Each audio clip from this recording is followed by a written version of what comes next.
Hi, welcome to శ్రీగిజ. ఒక యోగి ఆత్మకథ పుస్తకంలో పడమటి నా తిరుగు ప్రయాణం గురించి తెలుసుకుందాం. నేను భారతదేశంలోని అమెరికాలోని యోగ శాస్త్ర పాఠాలను చాలా చెప్పాను. కానీ ఒక హిందువుగా ఇంగ్లీష్ విద్యార్థులకు క్లాసులు నడుపుతున్నందుకు అపూర్వమైన ఆనందం కలుగుతుందని చెప్పాలి.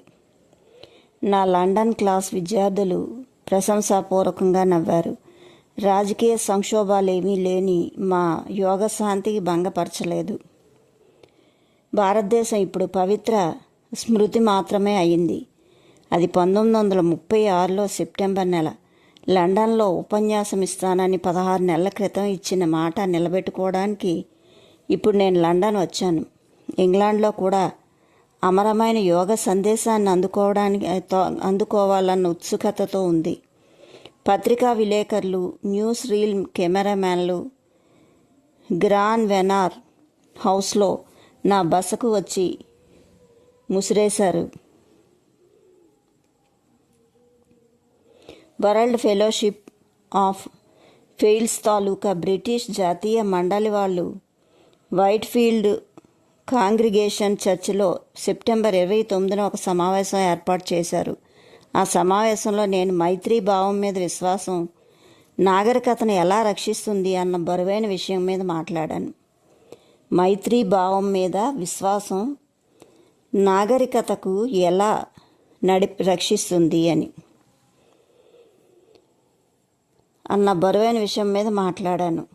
కాక్స్టన్ హాల్లో రాత్రి 8 గంటలకు జరిగిన ఉపన్యాసాలు శ్రోతలు ఎంత అధిక సంఖ్యలో ఆకర్షించాయంటే వాళ్ళలో బయట మిగిలిపోయిన వాళ్ళు విండిపాగ్ హౌస్ ఆడిటోరియం 9:30 గంటలకే జరిగే నా రెండో ఉపన్యాసం కోసం 2 రాత్రులు కాసుకొని ఉన్నారు. ఆ తర్వాత జరిగిన యోగ విద్యా తరగతులు శ్రీరైటర్ మరో హాల్కి మార్చవలసిందిగా పెద్దగా పెరిగింది సంఖ్య. ఇంగ్లీష్ వాళ్ళ పట్టుదల, ఆధ్యాత్మిక బంధుత్వంలో ప్రశంసనీయంగా వ్యక్తమైంది. నేను ఆ దేశాన్ని విడిచి వచ్చిన తర్వాత లండన్ యోగ విద్యార్థులు నిష్టగా సెల్ఫ్ రియలైజేషన్ ఫెలోషిప్ కేంద్రాన్ని ఏర్పరచుకొని ఘోర యుద్ధం జరుగుతున్న సంవత్సరాల్లో కూడా నియమ ప్రకారం వారానికోసారి ధ్యాన సమావేశాలు ఏర్పాటు చేసుకున్నారు. ఇంగ్లాండ్లో మరుపురాని రోజులు కొన్నాళ్ళు లండన్లో నగరంలో విహారం తర్వాత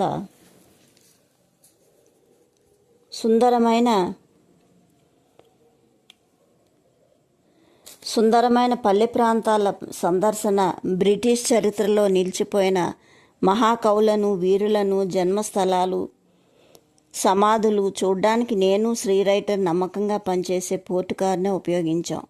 మా చిన్న బృందం అక్టోబర్ చివరిలో బ్రేమస్ ఓడలో సాదాంస్టన్ నుంచి అమెరికాకు బయలుదేరింది. న్యూయార్క్ దేశంలో రేవులో ఉన్న గంభీరమైన స్టాచ్యూ ఆఫ్ లిబర్టీ కనపడేసరికి మా గుండెలు ఆనందంతో ఎగిరిపడ్డాయి. మా పోర్టుకారు సనాతన భూముల్లో పడ్డ అవస్థల వలన ఒక రవ్వ దెబ్బతిన్నప్పటికీ దృఢంగా ఉంది. ఇప్పుడు అది కాలిఫోర్నియాకు ఖండాంతర యానం చేస్తూ చురుగ్గా ముందుకు సాగింది. 1936లో ముగుస్తుందనగా మౌంట్ వాషింగ్టన్ కేంద్రానికి చేరింది.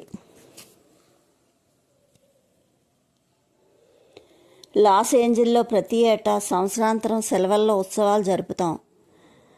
డిసెంబర్ 24 నాడు వరుసగా 8 గంటల పాటు సామూహిక ధ్యానం జరుగుతుంది. ఆ మర్నాడు విందు. ఈ ముగ్గురు ప్రపంచ యాత్రికులకు పురాగమనంగా సందర్భంగా స్వాగతం చెప్పడానికి దూరాల్లో ఉన్న నగరాల్లోంచి ప్రియమిత్రులు, విద్యార్థులు రావడం వల్ల ఆ సంవత్సరం అంతా ఉత్సవాలు ఇతోధికంగా జరిగాయి.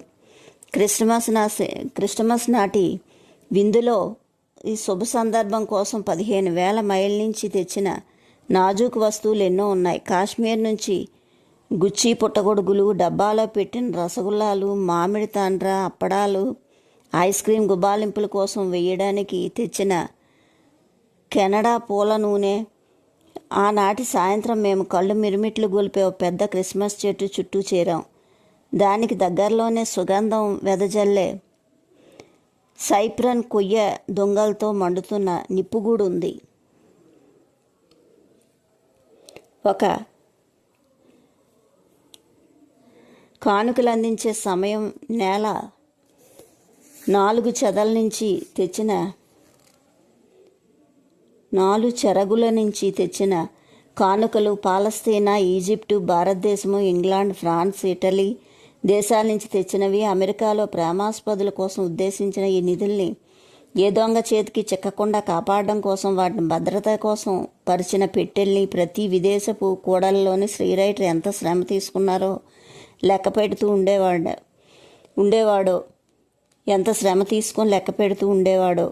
ఈ పుణ్యభూమి పాలస్తీనా నుంచి పవిత్రమైన ఆలివ్ ధాతు ఫలకాలు, బెల్జియం హాలాండ్ నుంచి నాజూకు లేసులు, కసీదాలు, పెర్షియానా తెవాసలు, సున్నితంగా చేసిన కాశ్మీర్ సాలువాలు, మైసూర్ నుంచి తెచ్చిన గంధపు చెక్కల పళ్ళాలు, మధ్య పరగణాల నుంచి నంది కంటిక రాళ్ళు, ఏనాటో గతించిన భారతీయ రాజవంశం వాళ్ళ నాణేలు, రత్నాల నుంచి ఖచ్చితమైన పూల కూజాలు, కప్పలు, సూక్ష్మ చిత్రాలు, గోడకు వేలాడదీసే పటచిత్రాలు, పూజా పరిమళ ద్రవ్యాలు, డిజైన్ అద్దిన స్వదేశీయులు, అద్దకం బట్టలు, లక్క సామాగ్రి, మైసూర్ దంత నగిషీ సామాగ్రి, మొనతేలిన పొరుగాటి పెర్షియన్ చెప్పులు, అపురూప చిత్రరచన గల రాత్రి పగలు ముక్కమల్ బట్టలు, బ్రాకెడ్లు, గాంధీ టోపీలు, పింగాణి పాత్రలు, ఇత్తడి సామాన్లు, ప్రార్థన కూర్చోవడానికి వేసుకునే గొంగళ్ళు, ఒకటేమిటి 3 ఖండాల నుంచి కొల్లగొట్టుకు వచ్చిన సామాగ్రి వాటిలో ఉంది. చెక్క కింద పేర్చిన పెద్ద గుట్టల్లోంచి అందంగా ఆచ్ఛాదన చేసిన పెట్టిన పెట్టెలు తీసి ఒకదాని తర్వాత ఒకటి పంచిపెట్టాను. సిస్టర్స్ జ్ఞానమాత మృదు స్వభావము, గాఢమైన ఆత్మదర్శనం కలిగిన సాధు వర్తనురాలు ఆమె. నేను దేశంలో లేని సమయంలో మౌంట్ వాషింగ్టన్లో కేంద్రం నిర్వహణ భారం వహించిన ఆమె ఈ అమెరికా మహిళకు పొడిగాటి పెట్టి ఒకటి అందించాను. ఉల్లిపొర కాగితాలు విప్పి బంగారు జరీగల బనారస్ చీర, పట్టుచీర ఒక పెట్టిలోంచి తీసింది ఆవిడ. థ్యాంక్ యూ సార్, ఇది నా భారతదేశాన్ని కళా వైభవాన్ని కళ్ళకు కట్టిస్తుంది. మిస్టర్ డిక్షనర్ తర్వాత కానుక నేను కలకత్తా బజార్లో కొన్నది. డిక్షనర్ గారికి ఇది బాగా నచ్చుతుంది అనిపించింది నాకు కొంటున్నప్పుడు. ప్రియశిష్యుడైన శ్రీ ఈఈ డిక్షనర్ 1925లో మౌంట్ వాషింగ్టన్లో కేంద్రాన్ని స్థాపించినప్పటి నుంచి ప్రతి క్రిస్మస్ మహోత్సవానికి హాజరవుతూ ఉన్నారు. ఆ 11వ వార్షికోత్సవంలో ఆయన నా ఎదుట నిలబడి పొడిగాటి ఒక పెట్టెకు కట్టి ఉన్న రిబ్బన్ విప్పుతున్నారు. వెండికప్పు భావోద్రేకంతో పెనుగులాడుతున్న ఆయన పొడిగాటి వెండికప్పు కేసి తేరిపారు చూశారు. దిమ్మెత్తిపోయినట్టు అయ్యి దూరంగా ఒక కుర్చీలో కూర్చున్నారు. శాంటా క్లాస్గా నేను నిర్వహిస్తున్న ఆ పాత్రను కొనసాగించే ముందు నేను ఆయన వైపు చూసి ఆప్యాయంగా చిరునవ్వు నవ్వాను. కానుకలన్నీ ప్రసాదించే దేవుని తలుచుకొని కృతజ్ఞతాపూర్వకంగా ప్రార్థన జరపడంలో సాయంకాలం కార్యక్రమం ముగిసింది. తర్వాత సామూహికంగా క్రిస్మస్ గీతాల బృందగానం జరిగింది. తర్వాత ఒకసారి శ్రీ డిక్షనరు నేను గోష్ఠి ముచ్చటించుకున్నాం. సార్, నాకు వెండికప్పు ఇచ్చినందుకు మీకు ఇప్పుడు నేను ధన్యవాదాలు చెప్పుకుంటున్నాను అన్నారు ఆయన. కానుక మీకోసం ప్రత్యేకించి తెచ్చానన్నారు. వెండికప్పు కోసం నేను 43 ఏళ్లుగా ఎదురు చూస్తున్నానండి. అదో పెద్ద కథ. ఇంతకాలం దాన్ని నా గుండెలో దాచిపెట్టుకున్నానని శ్రీ డిక్షనరీ సిగ్గుపడుతూ నా వైపు చూశారు. ఈ కథ నాటకీయంగా మొదలైంది. నేను మునిగిపోయాను. మా అన్నయ్య తుపాకీకి నన్ను ఒక నీలమడుగులో నెట్టేశాడు. అది 15 అడుగుల లోతుంది. నెబ్రాస్కా పట్టణంలో ఉందది. అప్పటికి నాకు 5 ఏళ్ళు. నేను రెండోసారి నీళ్ళలో మునిగిపోతూ ఉండగా కళ్ళు మిరుమిట్లు గొలిపే వెన్నెలో వెలుతురు ఒకటి కనిపించింది. చుక్కలంతా వెలుతురుతో నిండిపోయింది. దాని మధ్యలో ఒక మనిషి ఆకారం కనిపించింది. ఆయన కళ్ళు ప్రశాంతంగా ఉన్నాయి. ఆయన చిరునవ్వు నాకు అభయం ఇస్తున్నట్టుంది. నా శరీరం మళ్ళీ 3వసారి మునక వేస్తూ ఉండగా మా అన్నయ్య స్నేహితుల్లో ఒకడు సన్నగా పొడుగ్గా ఉన్న చెట్టు కొమ్మ ఒకటి అందుకొని కిందకు బాగా వంచాడు. నిస్సహాయ స్థితిలో ఉన్న నేను దాన్ని వేళ్లతో సహా పట్టేసుకున్నాను.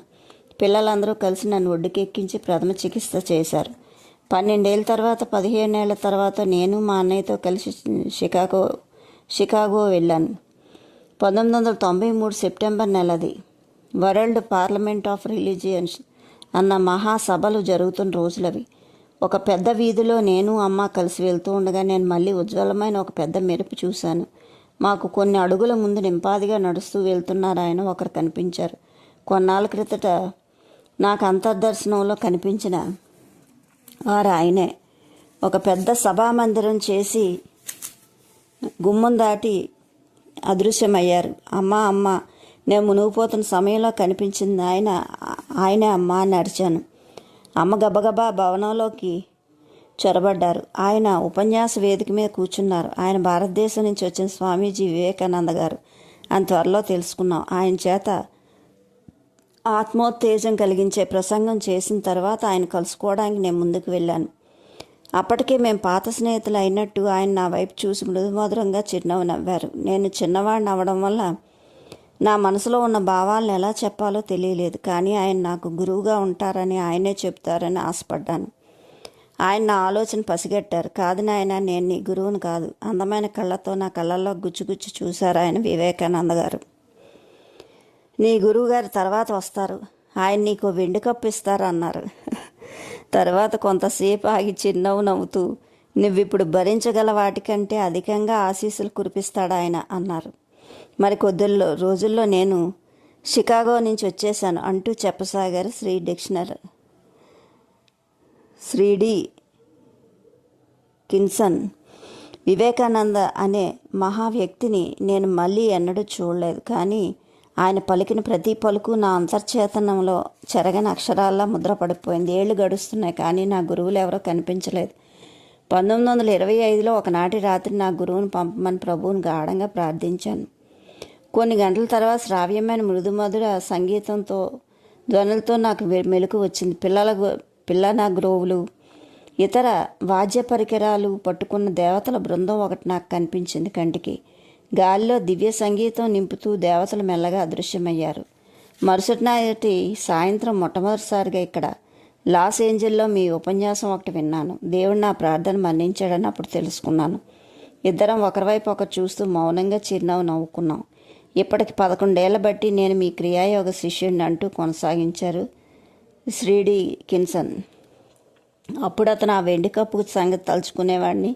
వివేకానంద గారి మాటలు కేవలం అలంకారికంగా అన్నవేమో నేను సమాధానపరుచుకుంటూ ఉండేవాడిని. కానీ క్రిస్మస్ నాటి రాత్రి మీరు ఆ చెట్టుదారి నా చేతికి పెట్టి ఇస్తూ ఉండగా నా జీవితంలో 3వసారి కళ్ళు మిరుమిట్లు గొలిపే కాంతిపుంజాన్ని మళ్ళీ చూశాను.